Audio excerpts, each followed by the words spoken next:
If two wheels are locked on the axle so that they are not free to turn separately, one or the other has to slide.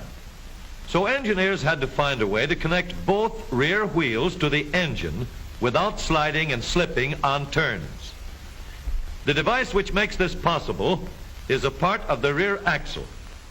It is called the differential because it can drive the rear wheels at different speeds.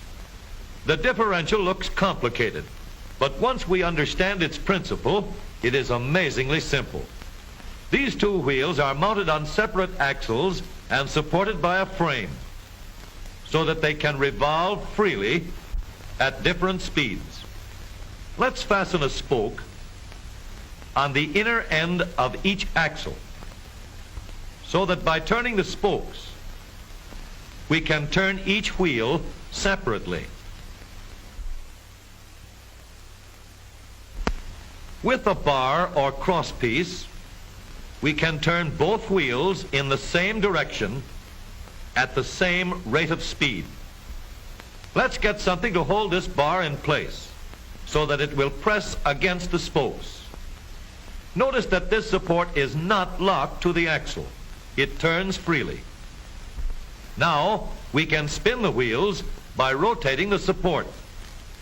This is fine as long as both wheels are able to turn at the same speed. But let's see what happens when we go around the corner. With this arrangement, we cannot drive one wheel faster than the other. And if we stop one wheel, the other wheel won't budge. Let's put this bar on a pivot so that it can swing in either direction.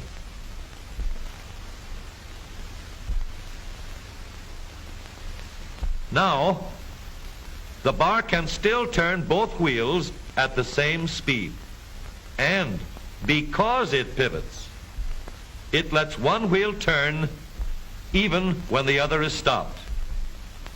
But if turned too far, the bar will swing around until it won't drive the spokes that turn either wheel. We need another crossbar and more spokes to carry on the job. When we stop one wheel, the crossbars will continue to push the spokes of the free wheel around. As long as both wheels are free to turn, the bars do not swing on their pivot and the wheels move at the same speed. Now we have the working principles of a differential. To adapt the model for use in an automobile, we will have to make a few changes.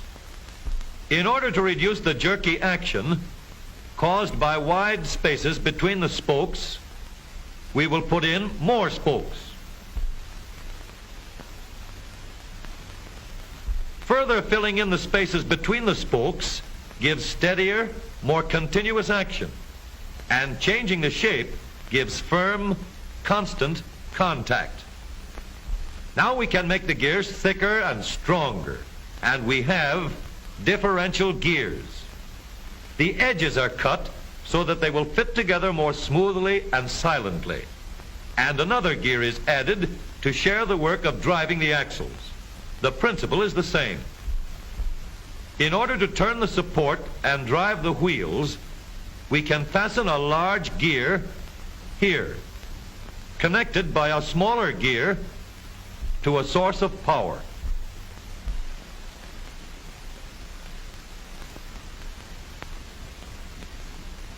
Notice that the power is connected to the differential at the center line. We can make our model more compact by moving the gears closer together. When we put our differential in an automobile, we have to leave room for the drive shaft, which carries the power from the engine. We may build the floor of the car above the drive shaft. But if we do, we won't have much room inside unless we make the top of the car high too. Of course, we could lower the floor and ceiling, but the drive shaft would be higher than the floor. This would have disadvantages. A shaft in the middle of the floor of an automobile would be inconvenient for passengers and would be awkward for carrying luggage.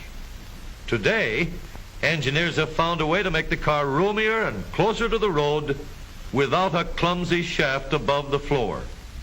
The drive shaft from the engine to the differential is lowered out of the way, and the drive shaft is connected to the rear axle at the bottom. The new low center drive makes the rear axle quieter, stronger, and more durable because it gives better, smoother contact between the gears. The automobile of today with the low center drive is stronger and more rugged. Every part of the rear axle has been built to withstand strains far greater than it will ever meet on the straightaway or around the corner.